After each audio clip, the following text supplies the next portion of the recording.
سراج الحق صاحب امیر جماعت اسلامی پاکستان، کون نہیں جانتا؟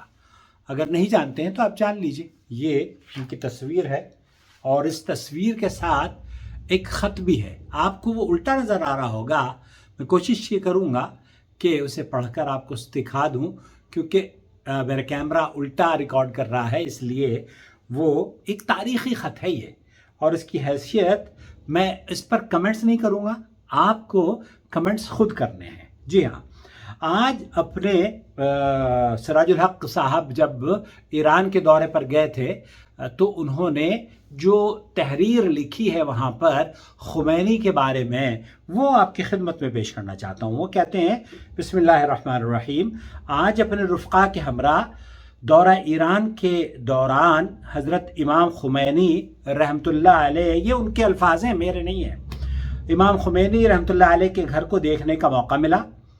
اس تنگ گلی میں واقع اس چھوٹے گھر میں ہمارے زمانے کی ایک عظیم الشان عظیم انقلابی قائد نے زندگی گزاری، جو امت کے تمام قائدین کے لیے ایک نمونہ ہے۔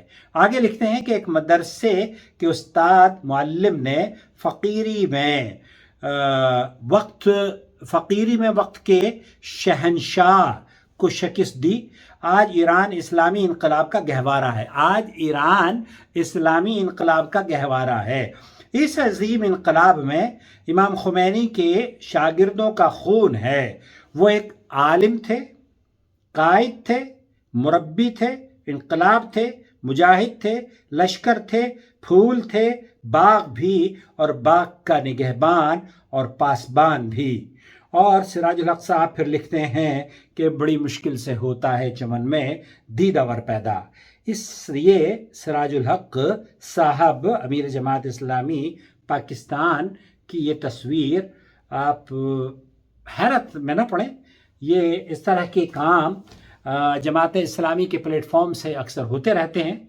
اور خمینی کے بارے میں تو میں اتنا ہی عرض کروں گا کہ ان کا کہنا یہ تھا کہ اگر ہمیں موقع ملے تو ہم مدینہ منورہ میں جا کے حضرت عائشہ رضی اللہ تعالیٰ عنہا کی قبر کو چاک کریں، اور پھر یہ شیعوں کا مجموعی طور پر اس طرح کا پروپیگنڈا رہتا ہے کہ ہم نکالیں اور پھر قبر سے عائشہ کی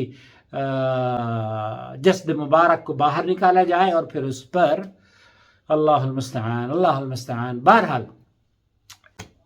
سراج الحق جماعت اسلامی کے امیر ہیں، اور جماعت اسلامی سے اس طرح کی خطبات اور ان کے فیور میں اکثر یہ چیزیں پیش دیکھنے میں آتی ہیں۔ بہرحال فیصلہ آپ کیجئے خمینی صاحب کے بارے میں، جو کہ ان کا موقف ابو بکر، عمر، عثمان اور عائشہ اور امہات المومنین کے بارے میں بڑا عجیب و غریب ہے، وہ بھی میں بیان کرنے کا موقع نہیں ہے یہاں پر، لیکن اختصار سے اس خط کو کم از کم آپ تک پہنچانے کا مقصد یہ تھا کہ کاش کہ اتر جائے تیرے دل میں میری بات۔